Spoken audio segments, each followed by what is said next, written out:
तो स्वागत है प्यारे विद्यार्थियों, आपका प्रश्नावली 12.1 है। लेकिन हम इससे पहले इसके अंदर जो प्रश्नावली का चैप्टर है 12, जिसका नाम है पृष्ठीय क्षेत्रफल और आयतन। इसमें हम पहले इन कुछ फॉर्मूलों के बारे में पढ़ना है जिनसे रिलेटेड इनमें सवाल करने होंगे 10वीं कक्षा के। तो सबसे पहले हम पढ़ेंगे इसमें घन के बारे में, फिर दूसरे नंबर पर पढ़ेंगे घनाभ के बारे में। और घन को इंग्लिश में क्यूब बोलते हैं, घनाभ को क्यूबाइड बोलते हैं, QUBOID। और बेलन को सिलेंडर बोलते हैं। ये वो बेलन नहीं है जो आपकी मम्मी आपको घर पे पीटती है या मारती है, उस बेलन की बात नहीं है। बेलन सिलेंडर से रिलेटेड है।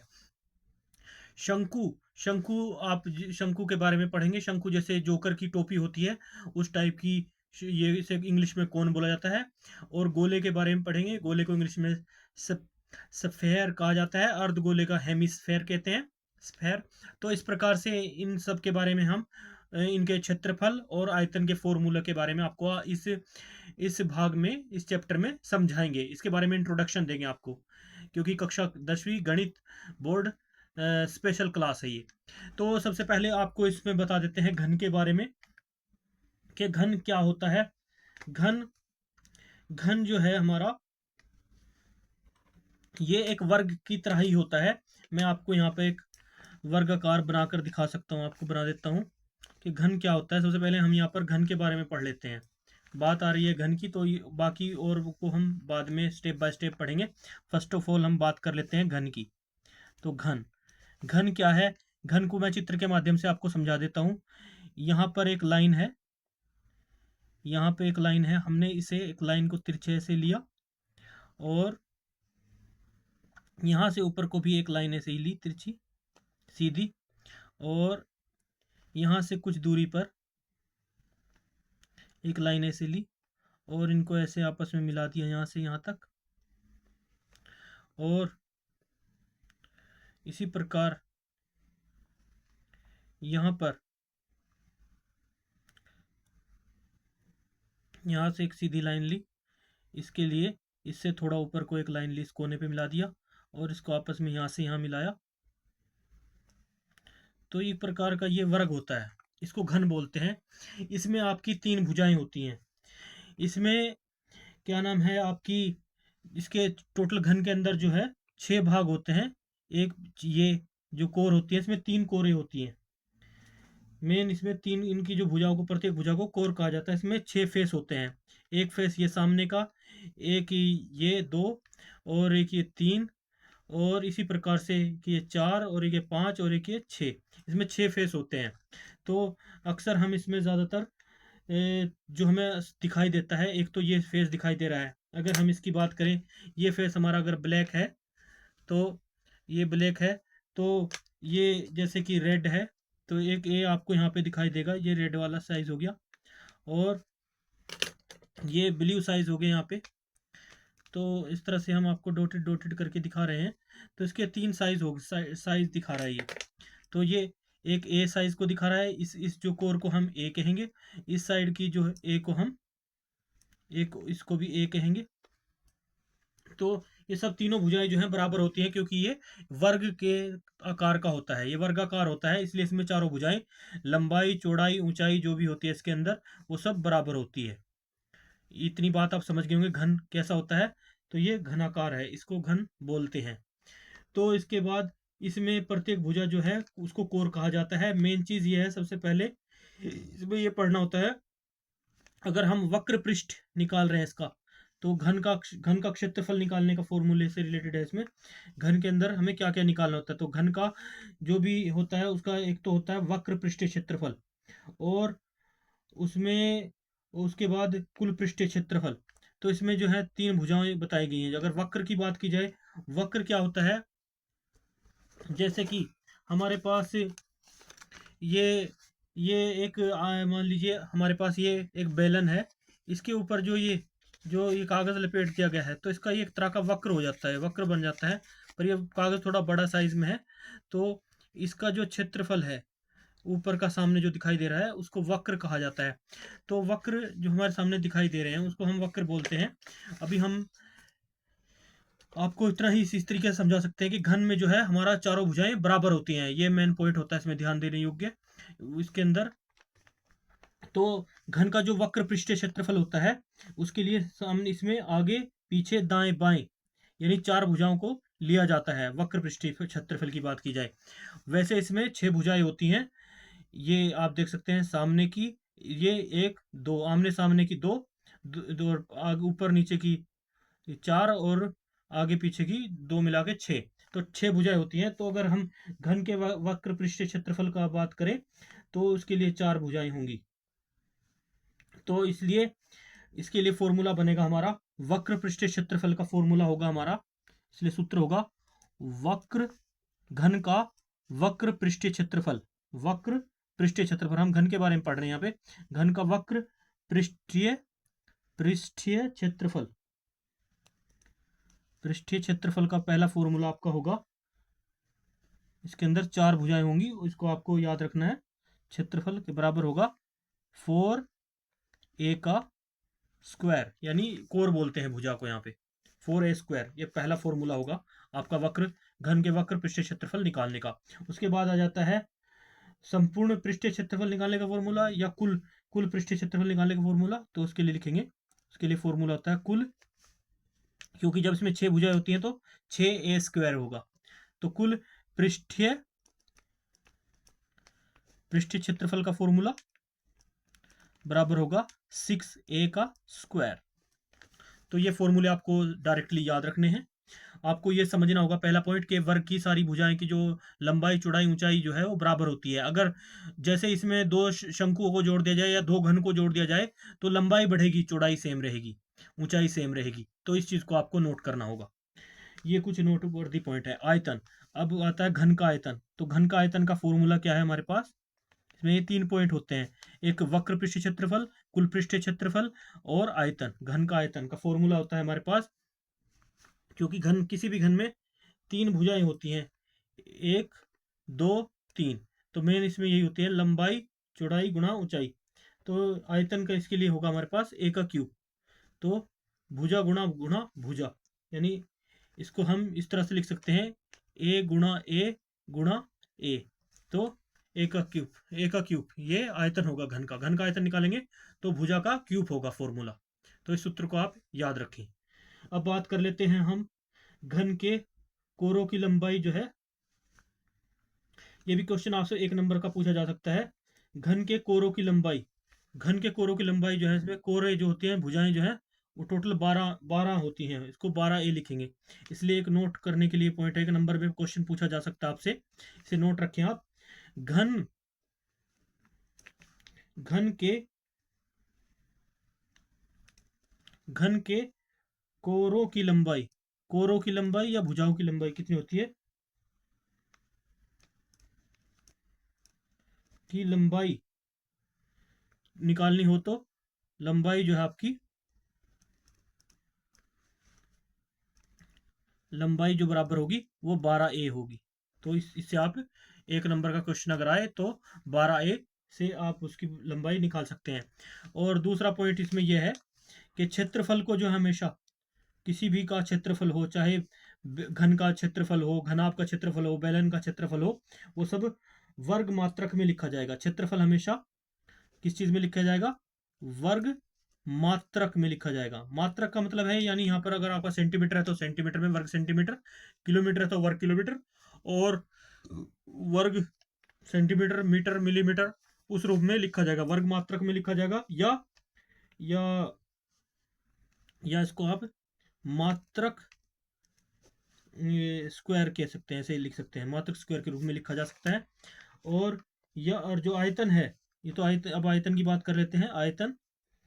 आयतन जो उसका वॉल्यूम होता है वो आपका घन मात्रक में लिखा जाएगा, घन मात्रक में लिखा जाएगा, क्यूब में लिखा जाएगा, यानी घन मात्रक, क्यूब मीटर, घन मीटर, यानी क्यूब मीटर में लिखा जाएगा, cube meter, cube kilometer, cube millimeter, ऐसे करके लिख सकते हैं इसको। तो मात्रक का मतलब यही है, या मात्रक क्यूब ऐसे लिख देंगे। तो उसका पोजीशन 3 से डिनोट की जाएगी। तो इस प्रकार से हमने यहाँ तक समझ लिया। अब बात कर लेते हैं घनाभ की। दूसरा पॉइंट है घनाभ। दूसरा टॉपिक हमारा क्या है, घनाभ। तो अब घनाभ के बारे में पढ़ते हैं। तो घनाभ क्या होता है, क्यूबाइड। घनाभ थोड़ा घन से बड़ा होता है, लेकिन इसमें भी जो लंबाई चौड़ाई ऊंचाई है वो सब होती हैं। तो उन्हीं के अनुसार इसमें वक्र पृष्ठ और संपूर्ण पृष्ठ क्षेत्रफल और वक्र पृष्ठ क्षेत्रफल और घनाभ का आयतन निकाला जाता है, लंबाई गुणा चौड़ाई गुणा ऊंचाई। तो ये सब इसमें होता है। तो अब हम आपके सामने सेकंड पॉइंट पे चलते हैं, तो उसकी बात कर लेते हैं, वह है घनाभ। दूसरा टॉपिक है हमारा, सेकंड टॉपिक है घनाभ। तो घनाभ के बारे में समझ लेते हैं कि इसको इंग्लिश में क्यूबाइड बोला जाता है, क्यूबाइड, बॉइड, क्यूबॉइड। तो इसको क्यूबॉइड कहा जाता है। तो इसका चित्र जो है मैं आपको बनाकर दिखा देता हूँ। इसके लिए भी जैसे एक लाइन है हमारी यहाँ पर, थोड़ा तिरछी लाइन लेंगे एक ऐसे, कुछ सीधी लाइन, इधर से इसको तिरछा किया, इसको आपस में इधर से मिलाया और एक लाइन यहाँ से उठाई यहाँ पे, और ये लाइन इससे कुछ ऊंचाई पे ले ली, इसको इधर से इससे मिलाया और यहाँ पर इसकी तिरछी लाइन ली कुछ ऊंचाई पे और इनको आपस में मिला दिया। तो इस तरह से एक क्यूब बनता है। ये भी माचिस की तरह होता है। थोड़ा चित्र में हमारे से सही नहीं बन पा रहा है, लेकिन कोई बात नहीं, हम इसका चित्र के सेम पैमाने से बनाएंगे तो एकदम करेक्ट बनेगा।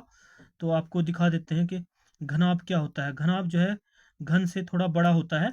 लंबाई यहाँ पे हमने एक ये लिया चित्र, थोड़ा इसको 1 सेंटीमीटर के अनुसार यहाँ से यहाँ तक की तिरछी लाइन ली 120 डिग्री के एंगल पर,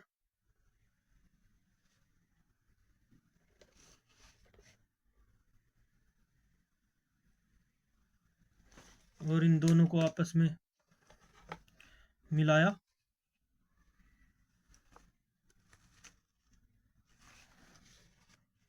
इसी प्रकार यहाँ से कुछ 2 मीटर की लाइन ली ऊपर, यहाँ से 2 सेंटीमीटर की अंदाजे से, यहाँ से यहाँ इसको ऐड किया या थोड़ा और ऊपर ले लिया। इसी प्रकार से यहाँ पर भी एक लाइन को और थोड़ा ऊंचाई पे लिया अंदाजे से थोड़ा ऊंचे, और फिर इसको इसके साथ यहाँ से यहाँ पर जॉइंट कर दिया। तो इसके बाद यहाँ से सीधी रेखा ली हमने और इन दोनों को आपस में मिला दिया। तो ये हमारा एक तरह का घनाभ बन गया। और इसमें भी भुजाएं होती हैं, इसमें लंबाई होती है। ये जो सामने की भुजा होती है इसको हम ऊंचाई बोलते हैं, इसकी हाइट, और इसको लंबाई एल, और इसको जो नीचे की यहाँ से ये हाइट हो गई, ऊंचाई है इसकी, और जो ये अंदर की है इसको चौड़ाई बी बोलते हैं, ये बी। तो ये हो गया घनाभ। तो इसमें जो है साइडों में भुजाएं जो हैं दो दो होती हैं, दो ही इसमें लंबाई होती हैं और दो ही हाइटें होती हैं। इसको जो है जब ये वाले पॉइंट को अगर देखा जाए तो, और इसको इसके जाए तो इनको सबको मिलाकर क्या बनता है, यहाँ से अगर इस भुजा की बात की जाए तो ये शो करेगा एल बी को, यानी लेंथ और ब्रेड्थ को लंबाई और चौड़ाई को। यहाँ पर ये ब्रेड्थ और हाइट को शो करेगी। यहाँ तक कि ये किस चीज़ को शो कर रही है भुजा, यहाँ से अगर हमें दिख रहे हैं तो ये हमारे पास ब्रेथ यानी चौड़ाई गुणा ऊंचाई को शो कर रहा है, और यहाँ पर लंबाई गुणा ऊंचाई को शो कर रहा है। ये सामने की भुजा लंबाई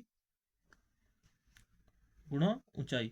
तो इस प्रकार से आप देख सकते हैं ये क्यूबाइड है, इसमें इनको शो किया जा रहा है, यहाँ पे लंबाई चौड़ाई और ऊंचाई ये सब आपस में दो दो हैं, दो लंबाई इधर है दो लंबाई इधर है, यानी दो कॉमन, हर चीज़ दो है, लंबाई भी दो है चौड़ाई भी दो है ऊंचाई भी दो बार है।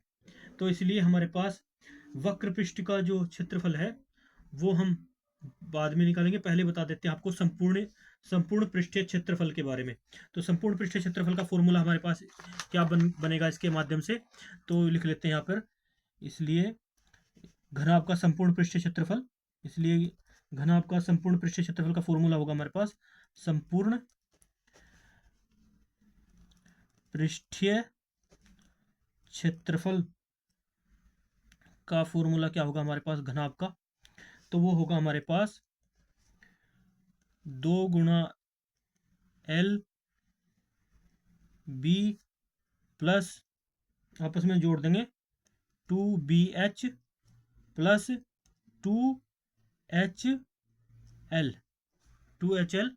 तो यहाँ पे इनको आपस में जोड़ देंगे तो इनमें सब में क्या कॉमन है, सब में 2 कॉमन है, तो 2 को निकाल लेंगे, इन दोनों में सब में कॉमन क्या है, 2 कॉमन है, तो 2 को आगे ले लेंगे और अंदर क्या बचा हमारे पास, LB plus BH plus HL,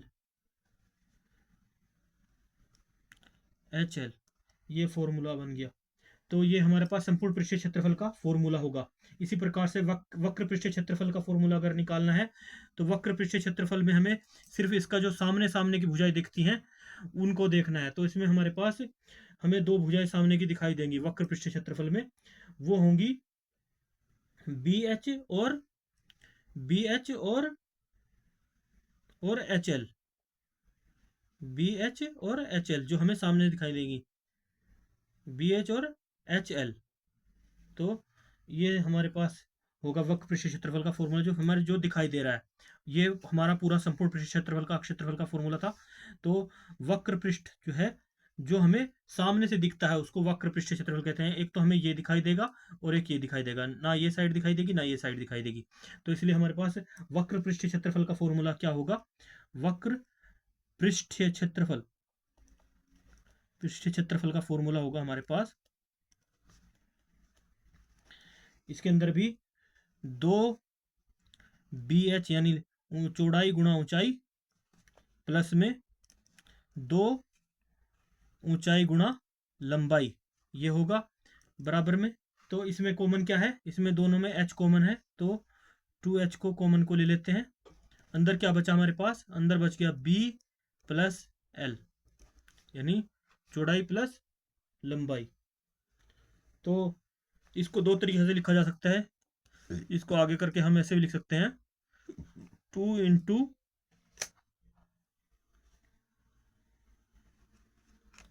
L plus B और ऐसे H भी लिख सकते हैं। इस तरह से भी इस फॉर्मूले को लिखा जा सकता है। तो यहाँ तक आप समझ गए होंगे दोस्तों। तो प्यारे विद्यार्थियों, इसके बाद आगे बात कर लेते हैं। वक्र पृष्ठीय क्षेत्रफल का फॉर्मूला आपके पास आ गया, इस तरीके से बनता है ये, इस फॉर्मूले को आपको याद कर लेना है। उसके बाद बात कर लेते हैं हम घनाभ के वक्र पृष्ठीय क्षेत्रफल का फॉर्मूला इस प्रकार से है। और इसके बाद हम कर लेते हैं घनाभ का पृष्ठीय क्षेत्रफल निकाल लिया। अब घनाभ का आयतन का फॉर्मूला क्या है, घनाभ के आयतन का फॉर्मूला है, लिखेंगे हम, घनाभ लिखें चाहे ना लिखें आपकी चॉइस है, लेकिन घनाभ का आयतन आपको पता होना चाहिए कि हम किसके आयतन की बात कर रहे हैं, किसके सूत्र की बात कर रहे हैं। तो घनाभ का आयतन का फॉर्मूला है, वो है हमारे पास लंबाई गुणा चौड़ाई गुणा ऊंचाई। इसको आप ऐसे भी लिख सकते हैं LBH, ये आपका फॉर्मूला होगा LBH। तो ये हो गया फॉर्मूला घनाभ के आयतन का।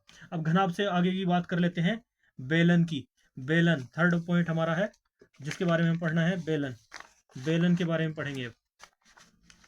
तो बेलन का मतलब होता है सिलेंडर। तो सिलेंडर का आयतन निकालने का इसके लिए हमारा तीसरा पॉइंट है टॉपिक, बेलन।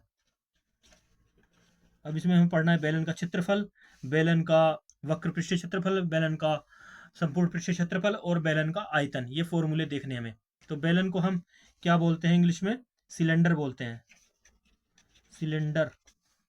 तो बेलन किस तरह का होता है हमारा, ये हम आपको पहले दिखा देते हैं। बेलन जो है हमारा इस प्रकार का होता है, सिलेंड्रिकल शेप में, अंदर से और बाहर से इसका ये पृष्ठ इस प्रकार से बना होता है, ऐसा होता है हमारा बेलन। तो ये मतलब इसके जो ये जहाँ बेस होते हैं, आधार जहाँ से धरातल को छीता है, पृष्ठ छीता है, ये वृत्ताकार होता है। तो इसको आप समझ गए होंगे।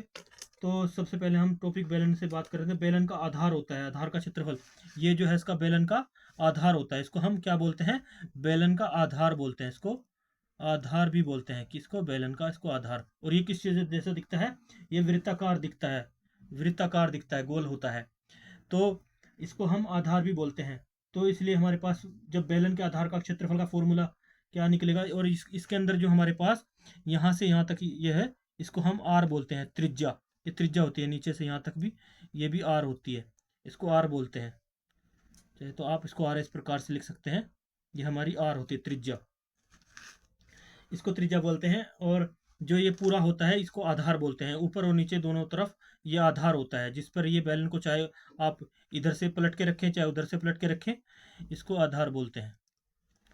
ऊपर नीचे के भाग जो है आधार होता है, इसको आधार बोलते हैं। और जो ये साइड में यहाँ से यहाँ तक की जो इसकी होती है, ये यहाँ से यहाँ तक जो है हाइट होती है, इस क्षेत्र से यहाँ तक की हाइट होती है, तो इसको हाइट बोलते हैं, एच बोलते हैं। तो ये किस जैसा होता है, वृत्त जैसा होता है, किस जैसा दिखता है, ये वृत्त के आकार का होता है, इसके नीचे वृत्त के आकार का होता है इसका आधार। तो ये आपको समझना होगा किस जैसा होता है, वृत्त जैसा होता है। तो इसके बाद हमारे पास बेलन के आधार का क्षेत्रफल का फॉर्मूला क्या होगा, और हमारे पास वृत्त के क्षेत्रफल का फॉर्मूला क्या होता है, pi r square h, pi r square. तो बेलन के आधार का क्षेत्रफल क्या होगा, तो पाई आर स्क्वायर होगा। तो अगर आधार की बात करें तो ये वृत्त जैसा होता है, तो जैसे वृत्त का क्षेत्रफल किसके बराबर है, पाई आर स्क्वायर होता है, तो इसका भी बेलन के आधार का क्षेत्रफल क्या होगा, पाई आर स्क्वायर होगा, क्योंकि किस जैसा होता है, ये आधार जो है वृत्त जैसा होता है, ऐसा होता है। ये पॉइंट आप नोट रखेंगे तो आपको फॉर्मूला आपका बन जाएगा। तो बेलन के आधार का क्षेत्रफल क्या होगा, बेलन के आधार का क्षेत्रफल का फॉर्मूला होगा आपका, बेलन के आधार का क्षेत्रफल का फॉर्मूला आपके पास होगा यहाँ पे, पाई आर स्क्वायर। क्या होगा, पाई आर स्क्वायर। क्यों हुआ, क्योंकि ये वृत्त जैसा है, ये आप नोट कर लीजिए माइंड में, किस लिए है, वृत्त का अगर क्षेत्रफल निकालते हैं तो किसके बराबर होता है, पाई आर स्क्वायर, तो ये भी पाई आर स्क्वायर होगा। तो ये फॉर्मूला यहाँ पे क्लियर होता है। उसके बाद आगे बढ़ते हैं, बेलन के आधार का क्षेत्रफल का अगर फॉर्मूला है तो हमें वहां पे फॉर्मूला लगाना है पाई आर स्क्वायर। अब आ जाती है वक्र पृष्ठ का क्षेत्रफल। तो वक्र पृष्ठ आधार की परिधि प्लस ऊंचाई गुणा में ऊंचाई, आधार की परिधि गुणा ऊंचाई करेंगे तो आपके पास वक्र पृष्ठ आ जाएगा। वक्र पृष्ठ जो है, ये जो सामने हमें दिखाई दे रहा है, ये हमारे पास वक्र पृष्ठ है इसका। और इसमें आधार की परिधि, जो ये आधार की परिधि है, आधार की परिधि गुणा ऊंचाई करेंगे तो हमारे पास क्या बन जाएगा, वक्र पृष्ठ बन जाएगा। टोटल इसमें दो चीजें हैं, एक तो ये ऊंचाई है और ये दो आधार हैं, तो इसलिए दो आधार का क्या गुणा होगी, 2 पाई आर हो जाएगा और गुणा में एच। तो इसलिए हमारे पास फॉर्मूला क्या बनेगा, बेलन के आधार का तो क्षेत्रफल निकाल लिया, अब बेलन के वक्र पृष्ठ का क्षेत्रफल। तो वक्र पृष्ठ क्षेत्रफल क्या होगा बेलन का, वक्र पृष्ठ जो है क्षेत्रफल ये का फॉर्मूला हमारे पास होगा, क्षेत्र पृष्ठ निकालने का फॉर्मूला होगा, बराबर होगा आधार की परिधि। आप चाहे वक्र यानी बेलन के वक्र पृष्ठ का क्षेत्रफल भी लिख सकते हैं या ओनली वक्र पृष्ठ भी लिख सकते हैं, क्योंकि इतना स्पेस नहीं है इसलिए हम आपको सिंपली समझा रहे हैं। तो इसमें होगी आधार की परिधि, जो आधार की परिधि है, यहाँ पे 2 बार है परिधि, यहाँ पे ये भी पूरी परिधि है, इधर से परिधि है और ऊंचाई है, तो आधार की परिधि गुणा में ऊंचाई कर देंगे तो आपके पास बेलन का वक्र पृष्ठ आ जाएगा, गुणा ऊंचाई। तो आधार की परिधि निकालने का फॉर्मूला है, वृत्त की परिधि निकालने का फॉर्मूला क्या है, 2 पाई आर, तो वही लिखेंगे 2 पाई आर, क्योंकि ये वृत्त के बराबर ही होता है। आधार जहां जहां समझ लेना कि वृत्त की बात की गई है, तो 2 पाई आर गुणा एच। तो हमारे पास क्या प्राप्त हुआ, 2 पाई आर एच, ये हमारा फॉर्मूला हो जाएगा। चाहे तो आर को इस प्रकार लिख लो, चाहे इस तरह लिख लो, आपकी चॉइस है। 2 पाई आर एच, ये हमारे पास फॉर्मूला आ जाएगा किसका, परिधि गुणा ऊंचाई करने से हमारे पास प्राप्त होगा ये कंसेप्ट आपको ध्यान रखना होगा। इस कंसेप्ट से ही आपका ये वक्र पृष्ठ भी निकल गया यहाँ पे। अब इसके बाद बात कर लेते हैं संपूर्ण पृष्ठ क्षेत्रफल की। तो संपूर्ण पृष्ठ क्षेत्रफल निकालने के लिए किसका, बेलन का। तो बेलन का संपूर्ण पृष्ठीय क्षेत्रफल आपको याद रखना होगा कि अगर अगर हम एक क्वेश्चन करें, पानी का एक गिलास ना ऊपर लगेगा ना नीचे लगेगा, आधार वक्र पृष्ठ एक बार जोड़ेंगे इसमें। तो इसमें जो है आधार वक्र पृष्ठ 2 बार इसलिए जोड़ा गया क्योंकि क्योंकि इसमें 2 जगह आधार है। अगर गिलास की बात कर दी जाए तो गिलास, पानी का गिलास है, तो गिलास जो है उसका वक्र पृष्ठ जो है नीचे से तो है लेकिन ऊपर से वो खोखला है, तो इसमें एक ही स्थान पर उसका आधार वक्र पृष्ठ जोड़ा जाएगा। इस पॉइंट को भी आपको ध्यान रखना है। अगर गिलास से रिलेटेड कहा जाए तो उसमें आधार परिधि का वक्र पृष्ठ जो है वो एक बार ही जोड़ा जाएगा। और यहाँ पर 2πr/h, ये तो आपका वक्र पृष्ठ निकल गया। लेकिन उसके बाद बात कर लेते हैं बेलन का संपूर्ण पृष्ठीय क्षेत्रफल। बेलन का संपूर्ण पृष्ठीय क्षेत्रफल, तो तीसरा पॉइंट आपका है बेलन या बेलन का संपूर्ण पृष्ठीय क्षेत्रफल, पृष्ठीय क्षेत्रफल का फॉर्मूला क्या होगा आपका। इसके लिए फॉर्मूला होगा वक्र पृष्ठ, इसके लिए होगा संपूर्ण निकाल रहे हैं तो दोनों आधारों को जोड़ लेंगे। यहाँ पे संपूर्ण का निकाल रहे हैं तो बराबर होगा वक्र पृष्ठ का क्षेत्रफल, पृष्ठ का क्षेत्रफल यानी वक्र पृष्ठ लिख देते हैं संक्षिप्त में, प्लस 2 गुणा आधार का क्षेत्रफल, गुणा आधार का क्षेत्रफल, गुणा आधार का, 2 आधार है तो दोनों आधारों का क्षेत्रफल जोड़ देंगे इसमें, गुणा 2 आधार का क्षेत्रफल। जो नहीं, ऊपर का भी आधार है, ऊपर का वृत्त है, नीचे का भी वृत्त है, तो इनका क्या फॉर्मूला होता है आधार का क्षेत्रफल निकालने का, πr²। तो वृत्त का क्षेत्रफल का फॉर्मूला πr² होता है। तो वो कंसेप्ट यहाँ पे क्लियर हो रहा है। आधार का क्षेत्रफल, क्योंकि 2 आधार है तो वक्र पृष्ठ का क्षेत्रफल का फॉर्मूला क्या था, बनाया था हमारा, ये आया था 2πr/h प्लस, और गुणा में क्या है 2 है, 2πr², ये लिख दिया। तो क्या आएगा इसमें, क्या कॉमन है इसमें, 2π और 2π इसमें भी कॉमन है, r भी कॉमन है, तो इस तरह से इसमें से कॉमन ले लेंगे। 2πr कॉमन आ गया यहाँ पे, तो अंदर क्या बचा हमारा, h प्लस r, ये बनेगा बेलन के संपूर्ण पृष्ठीय क्षेत्रफल का फॉर्मूला। तो उम्मीद करते हैं प्यारे विद्यार्थियों आपको समझ में आ रहा होगा जैसे मैं बताने की कोशिश कर रहा हूँ। ये सबसे पहला पॉइंट आपको ये समझना होगा, ये आधार जो दिख रहा है ना, ये वृत्त जैसा होता है, इसलिए वृत्त से रिलेटेड फॉर्मूला ही यहाँ पे लगेगा। वृत्त का फॉर्मूला क्या होता है क्षेत्रफल निकालने का, πr², और वृत्त की परिधि क्या होती है 2πr, उससे रिलेटेड ही इसमें ये फॉर्मूले लगे हैं, ये उसी से संबंधित है बेलन का जो आधार होता है। तो इससे आगे हम बढ़ते हैं, अभी हमारी वीडियो लंबी होती जा रही है, तो आज हम इसके 3 फॉर्मूलों को ही कवर करते हैं। नेक्स्ट वीडियो में करेंगे, बताएंगे आपको शंकु के बारे में, और क्या नाम है गोले के बारे में, और अर्धगोले के बारे में। तो 3 पॉइंट यहाँ पे क्लियर कर देते हैं। मिलते हैं नेक्स्ट वीडियो में, तब तक के लिए बाय बाय, जय हिंद।